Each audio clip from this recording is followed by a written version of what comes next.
Statue and over मन को ठहराकर जीवन जीने की कला। ओवर छोड़ने की कला। ठहरने के बाद सबसे कठिन कदम है छोड़ना। हम अक्सर रुक तो जाते हैं, लेकिन मन में पकड़े रखते हैं।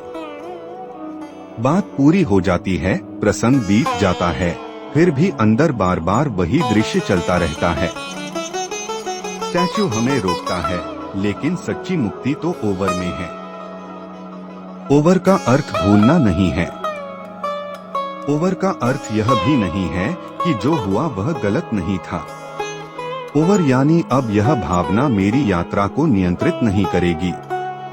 उस अनुभूति को मैं साथ रखूंगा, लेकिन बोझ की तरह नहीं, बल्कि एक सीख की तरह। एक बार ऐसा हुआ कि मेरा एक निर्णय गलत साबित हुआ। नुकसान हुआ और मन में अफसोस पैदा हुआ।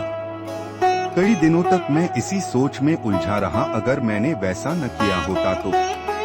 मैं काम कर रहा था, बातें कर रहा था, पर भीतर से कहीं आगे नहीं बढ़ पा रहा था।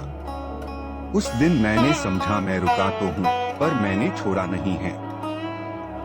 मैंने मन से कहा स्टैच्यू। उस गलती को पूरी तरह से देखा।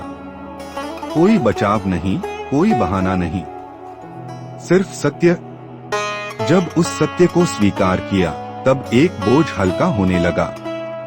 फिर धीरे धीरे मैंने मन में कहा ओवर। उस एक शब्द ने मुझे आगे धकेला। वह गलती मेरी पहचान नहीं बनी, वह मेरी सीख बनी। ओवर यानी खुद को दोष देना बंद करना। ओवर यानी अब बस, यह खत्म हुआ कहने की हिम्मत। कई रिश्ते सिर्फ इसलिए दुख देते हैं क्योंकि हम उन्हें छोड़ते नहीं हैं। कोई शब्द, कोई अपेक्षा, कोई अस्वीकार, हम उसे मन में जकड़े रखते हैं।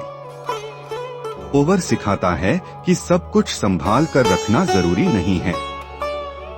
कुछ बातें छोड़ेंगे तभी हाथ खाली होंगे, और हाथ खाली होंगे तभी कुछ नया पकड़ा जा सकेगा। जब मैं ओवर कहता हूँ, तब मुझे एक शांति मिलती है।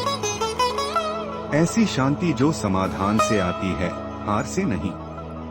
वह शांति कहती है तुम रुके, तुमने समझा, अब आगे बढ़ो। ओवर अंत नहीं है। ओवर अगले कदम की शुरुआत है। जो छोड़ता है वही वास्तव में आगे बढ़ सकता है।